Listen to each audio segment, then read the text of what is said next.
నమస్తే బాస్ అందరికీ.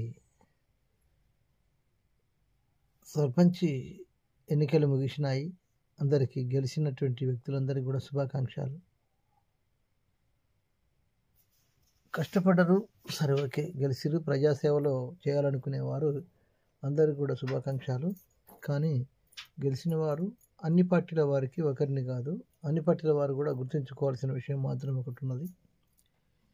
గెలిచినము అని చెప్పి గెలిచినంత మాత్రాన మీకు మీరే విరవీగడం, ఎదుటివారిని తిక్కరించినట్టుగా మాట్లాడడం, ఆ సమస్య పూర్తిగా సబ్జెక్ట్ నాలెడ్జ్ లేకుండా మాట్లాడి కొంచెం పరువు తీసుకోకండి. ఎందుకంటే సబ్జెక్ట్ నాలెడ్జ్ లేని వారు ఉన్నారు. ఇంకోటి జిరాక్స్లు కూడా దీన్ని గమనించాలి. ముఖ్యంగా జిరాక్స్ వార్డ్ మెంబర్స్ ఉంటారు, జిరాక్స్ సర్పంచులు కూడా ఉంటారు. వాళ్ళు కూడా కొంచెం గమనించుకుంటే మంచిది. ఎందుకంటే మాట్లాడే ప్రతి మాట దాటిపోతే రాదు.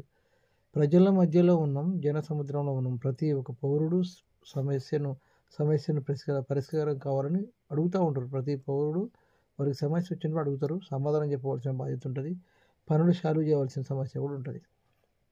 అందుకని దయచేసి గెలిచిన వారు అహం పెంచుకోవడం మంచిది కాదు. అన్ని పార్టీల వారికి చెప్తున్నాను నేను, అహం పెంచుకోవడం మంచిది కాదు. నేను అని విరవీగడం, మిమ్మల్ని చూసి మీ యొక్క వ్యక్తిత్వాన్ని బట్టి కుర్చీని ఆ కుర్చీకి విలువిచ్చి మీకు ఓటేసారు. ఆ కుర్చీ విలువ కాపాడితే మంచిది. అహం పెంచుకోకండి. తగ్గించుకొని ఉండడం వల్ల రేపు ముందుకు ఫ్యూచర్ ఉంటుంది. అహం పెంచుకుంటే ఇంతతోనే క్లోజ్ అవుతుంది. నేను అంటే ఏంది అనే మాట రాకూడదు. ఈ మాట గుర్తుంచుకోండి. అహం పెంచుకోవడం మంచిది కాదు. అహం పెంచుకోవడం వలన రేపు ఫ్యూచర్లో మనం ముందుకు పోవడానికి ఆస్కారం ఉండదు. ఇంతటితోనే క్లోజ్ అవుతుంది, చాప్టర్ క్లోజ్. నువ్వు ఇంకా ఎదగాలి, ఒక వార్డు మెంబర్ స్థాయిలో ఉన్నావు అనుకో, సర్పంచ్ కావాలంటే ప్రజల్లో మంచితనం పెరగాలి, పనితనం పెరగాలి, నైపుణ్యత రావాలి, మాట్లాడే ప్రవర్తన రావాలి. సర్పంచ్ అనుకోండి, నైపుణ్యత రావాలి, మాట్లాడే ప్రవర్తన రావాలి, గ్రామానికి సంబంధించిన సమస్య ఏంటి, గ్రామానికి ఏమేం కావాలో, పనులు ఎలా చేయాలి, ఫండ్స్ ఎక్కడి నుంచి తేవాలి అనేది నేర్చుకున్నప్పుడు ఆయన జడ్పీసీ పోయే అవకాశాలు ఉంటాయి. ఇట్లా తగ్గించుకుంటాం మంచిది. అందుకనే నేను ఎక్కువసేపు మాట్లాడట్లేదు.